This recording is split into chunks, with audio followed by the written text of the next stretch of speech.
La Russie a lancé un ultimatum à la ville portuaire de Marioupol pour qu'elle dépose les armes et se rende, mais Kiev a refusé.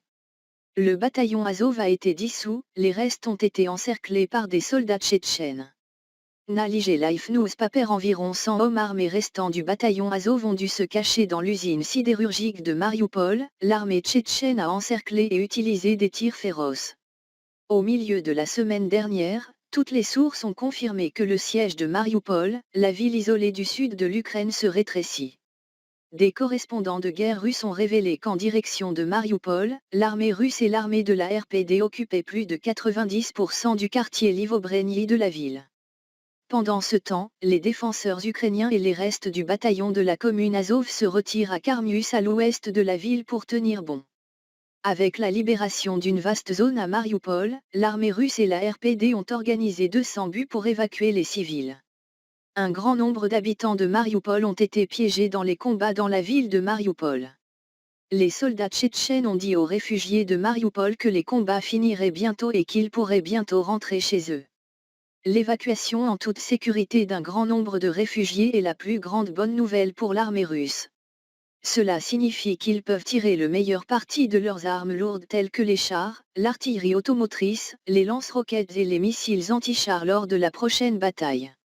D'une part, il a été possible de traiter rapidement les restes du bataillon Azov, d'autre part, il a été possible de réduire les pertes russes et d'accélérer efficacement l'attaque. Les officiers de première ligne russes prédisent que la ville de Marioupol sera complètement capturée dans les 3 à 4 prochains jours. Cette évaluation est conforme aux attentes du commandement militaire russe. Auparavant, le satellite espion de l'OTAN avait détecté de nombreux navires lance-missiles de la marine russe amarrés au port militaire de Berdiansk, s'apprêtant à prendre le contrôle de la zone côtière de la mer de Marioupol. Après avoir été assiégés pendant 15 jours, les marines ukrainiens de Marioupol se sont rendus. Le 13 mars, une équipe de reconnaissance de 5 hommes s'est également rendue au DPR. Bien que le commandant adjoint du bataillon Azov ait appelé à combattre jusqu'au dernier homme dans la vidéo diffusée, nombre de ces soldats ont encore exprimé leur peur. L'armée populaire de Donetsk, DPR, a été vaincue par le bataillon Azov en 2014 et expulsée de Marioupol. DPR a subi de lourdes pertes dans cette bataille. Maintenant, le DPR peut enfin avoir une chance de riposter. Jusqu'à présent, les unités du 9e régiment DPR ont principalement attaqué à l'est de Marioupol et se livrent de violents combats avec le bataillon Azov dans la rue. Mais ce qui terrifiait le plus le bataillon Azov, ce sont les gardes tchétchènes. À l'aube du 15 mars, les forces blindées tchétchènes se sont approchées de l'aciérie de Marioupol et ont encerclé près de 100 hommes armés du bataillon Azov. La vidéo de la scène montre le commandant des forces tchétchènes donnant l'ordre de lancer le combat.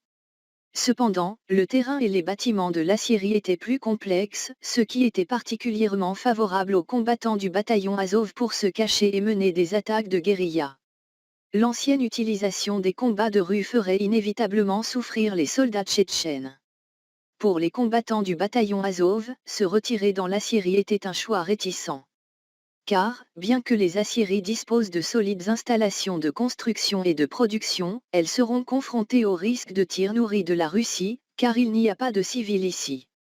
Les commandants tchétchènes étaient également conscients de la situation et ne voulaient pas de sacrifices inutiles. Ils ont déployé des chars et de l'artillerie automotrice à proximité pour bombarder l'aciérie de Marioupol. Les soldats des gardes tchétchènes n'étaient chargés que d'assiéger l'aciérie de tous côtés, empêchant les troupes du bataillon Azov de battre en retraite. La victoire est à portée de main. Le ministère russe de la Défense a déclaré qu'avec le soutien russe, les unités de la RPD ont détruit la quasi-totalité des positions ukrainiennes à la périphérie de Marioupol, et les forces spéciales ont éliminé les principales unités du bataillon Azov dans les zones résidentielles autour de la ville. Iowa.